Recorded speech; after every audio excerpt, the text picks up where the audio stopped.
Hey, eighth graders. I hope you guys are doing well. I am just not a fan of this online school anymore, as I assume you guys feel the same.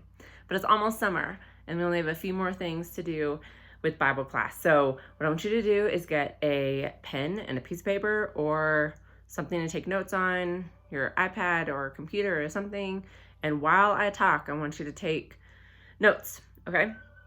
So I'm talking about choices over time. So I want you to think about what it means when someone has character.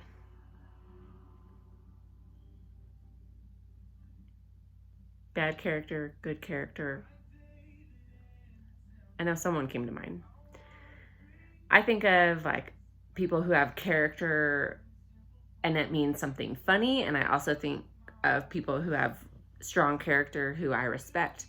I have a friend who I really struggle talking with because she likes to talk about other people all the time. Gossip is her middle name. And I remember one time when she wanted me to open up to her about my life and struggles, and I just wouldn't because I knew she wasn't a safe person.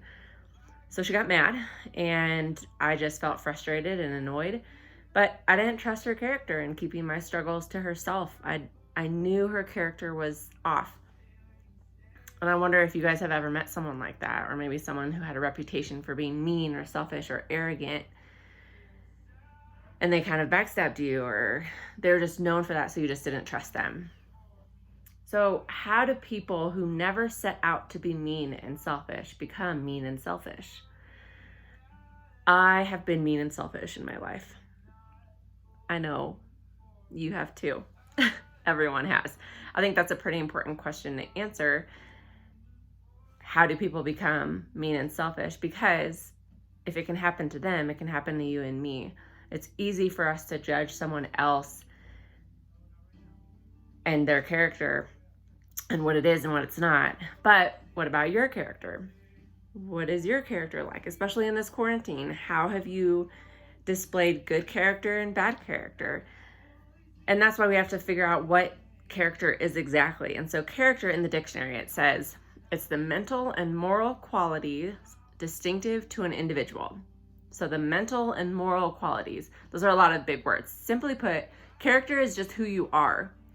But your character is not who you say you are, it's who you really are.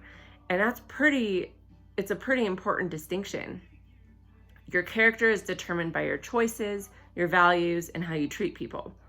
I want you to think about that. Think about your choices lately. Think about what you value, where you spend time, and then think about how you treat people. Some people describe character as who you are when no one's looking. And I think everyone has that experience right now with quarantine. But it's how you treat and talk about people when they're not around. And it's the choices you make when you know you won't be caught. It's how you choose to spend your time when you're alone. Now, if you're anything like me, you're probably thinking about one or two bad habits. Like I watch all the TV when I'm alone and when I'm not alone. But I hope no one notices how much I'm on my phone or how much TV I watch or what I focus on.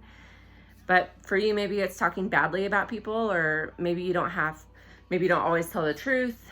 Maybe you feel bad about how much attention Netflix receives, or Snapchat, or video games, or whatever it is for you. Maybe you have a habit of cheating on schoolwork, being rude to your parents, or looking at things online that you know you shouldn't. We all have parts of our character we'd like to change or improve. So how do we do that? And the answer lies, obviously, in the Bible. And Paul says this in the New Testament. He says, you reap what you sow. So when it comes to your character, you reap what you sow. So if over time you sow or you make a lot of selfish decisions, then you're going to reap what kind of character? A selfish one. If you sow it in gossiping habits, what is your character going to develop? Distrust. So whether you know it or not, you're planting seeds today that will become your character later. So we need to be paying attention to the seeds that we're planting. So Paul writes this letter to the Galatians, and he gives them this advice well, he writes in Galatians and then he writes in Ephesians, and that's where I want to focus today. And he gives them this advice, and he says, be very careful then how you live, not as unwise, but as wise, making the most of every opportunity because the days are evil. So let's break this down. He says, be careful how you live. Paul's telling us to think about how we are actually living, so to be intentional about our choices.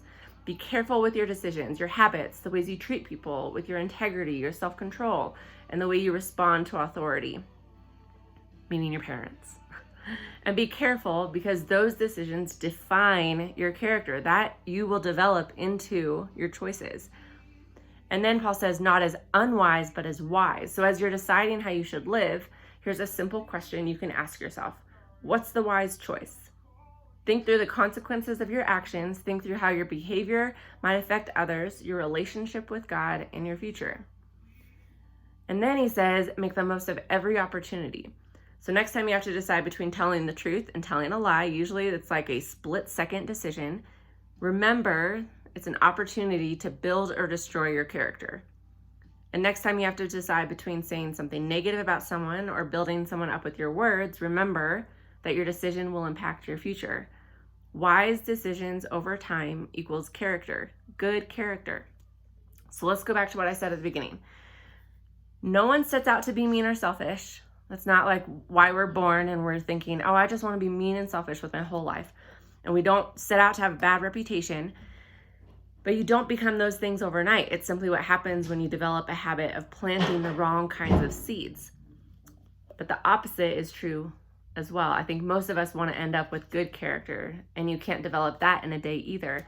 We want to be known for being kind and honest and trustworthy, but not everyone is willing to put in the time and energy to make that kind of character a reality.